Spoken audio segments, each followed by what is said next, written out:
महिला बिल ये सत्ता पक्ष से पूछे, ये तो पहले ही से पास हो रखा है।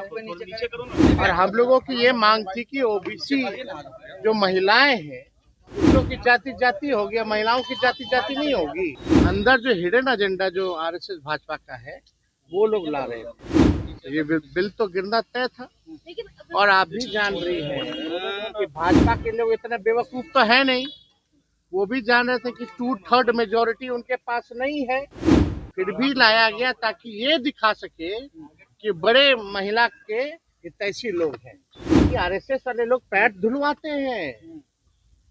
ये लोग महिलाओं को, ये मनुस्मृति मानने वाले लोग मनुस्मृति में महिलाओं के लिए क्या जगह है ये जरा पढ़ लीजिए। मनुस्मृति में खजाना खाली, खजाना भरने के लिए रेवेन्यू की क्या व्यवस्था करेंगे, ये रोड मैप बताए ना। मुख्यमंत्री जी से हम जानना चाहेंगे कि उनका विजन और रोड मैप क्या है। कोई महिला आरक्षण के बिल के खिलाफ कोई नहीं है, कोई पार्टी नहीं है, कोई सांसद नहीं है, सब नीचे। ये बात समझना होगा।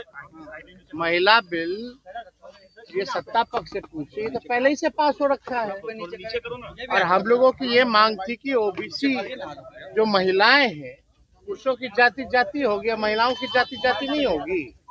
तो पिछड़ी महिलाएं ओबीसी महिलाओं को क्यों नहीं, ये हमारा सवाल था। लेकिन ये पूर्व में पारित हो गया, हम लोगों की संख्या नहीं थी, वरना हम लोग चाहते थे कि भाई ओबीसी महिलाओं को भी जो है आरक्षण मिले, लेकिन नहीं हो पाया। ये आनन फानन में जब 5 राज्यों का चुनाव चल रहा है तो ये आनन फानन में इसलिए लाया गया कि डीलिमिटेशन की जो बातें थी और जो सेंसस जो होना है, लेटेस्ट सेंसस, ये साफ तौर पे इसलिए था।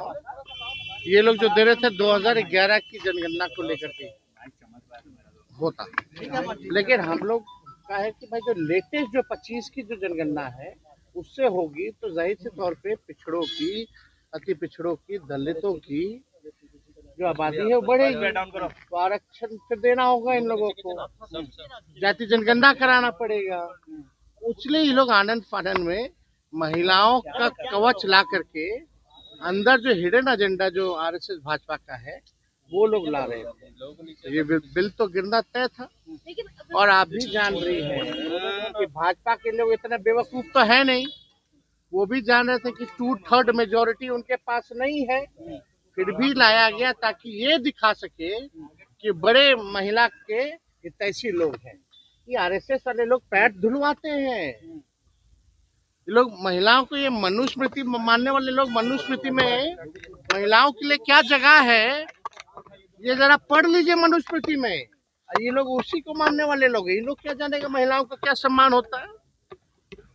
इन लोगों को कोई मतलब नहीं है, इन लोगों को केवल अपनी राजनीति चमकाने से ही मतलब है और कुछ नहीं। लेकिन एनडीए का लोग कह रहे हैं कि आप लोग महिलाओं को आगे बढ़ाने की बात नहीं करती। इस बिल के तहत जब डिलिमिटेशन हुआ ना जम्मू कश्मीर में, असम में, कश्मीर का चुनाव का रिजल्ट जो 6 जगह इन लोगों ने डिलिमिटेशन किया, उबाड़ खबाड़ करके 6 जो है बीजेपी जीती है। तो इनकी साजिश यही थी कि भाई जहां इनका, क्योंकि आप अगर ट्रेंड देखिएगा या डेटा देखिएगा तो आपको पता चल जाता है कि भाई कौन सा सीट किसका मजबूत है, कौन सा बूथ किसका मजबूत है। जो आपका मजबूत हो काट देगा, 4 जगह 4 भाग में कर देगा। तो ये तो साफ साजिश है। असल में इन लोगों का एजेंडा संविधान को बदलने का है। डिलिमिटेशन के बाद ये लोग चाहते थे कि भाई इनकी मेजोरिटी 2/3 से ज्यादा आ जाएगी तो संविधान बदल देंगे। असल एजेंडा इन लोगों का ये है और हम लोगों के रहते हुए बाबा साहब अम्बेडकर के संविधान को कोई नहीं बदलेगा। तेजस्वी जी, आपने कहा बंगाल, गुजरात से जो है बिहार चलेगा, लेकिन सुबह सुबह तेजस्वी सम्राट चौधरी ने 5 ऐसे बड़े फैसले ले लिए हैं। कहा कि बिहार में शराबबंदी जो है वो लागू रहेगी। कई ऐसे जो है फैसले ले, नीतीश कुमार के जो काम था उसको आप आगे बढ़ा रहे हैं। कोई कैबिनेट में निर्णय हुआ है क्या? प्रेस रिलीज जारी किया गया। जरूरत क्यों आना पड़ी? ये बोलने की जरूरत ही क्या है? तो देखिए, काम अब सेलेक्टेड मुख्यमंत्री बने हैं और जो इलेक्टेड मुख्यमंत्री को हटा करके, और उनका था कि भाई सपना की नीतीश जी को हम लोग हटा दें, उसके लिए तो हम उनको धन्यवाद दिए ही है। अब काम करें ना,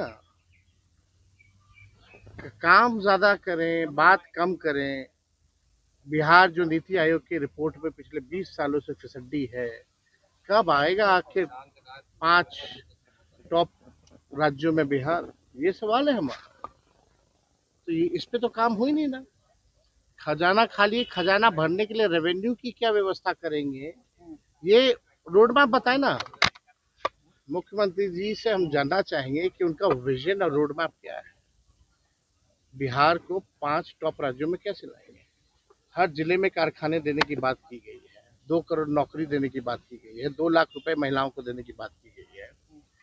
लेकिन ये मुख्यमंत्री जी बिजली दर के बारे में कुछ बात की है क्या? कि आप तो कहते थे 125 यूनिट फ्री में बिजली लाएंगे, और अब दरें बढ़ा दी गई हैं। और दरें उस समय की बढ़ाई गई हैं सबसे ज्यादा जब बिहार के लोग बिजली का उपयोग करते हैं। तो इस पे तो कोई सवाल नहीं। ये लोग मुद्दे की बात नहीं करेगा। इन लोगों से कितना भी बकवास बुलवा लीजिए, वही लोग बोलेगा। आखिर इनके हाथ में तो है नहीं। अब तो सुनने में आ रहा है कि भाई पीएमओ से आ रहे हैं। हम तो बात जो कहते थे वो बात तो हो ही गई ना साबित, कि भाई अब गुजरात से ही चलेगा बिहार।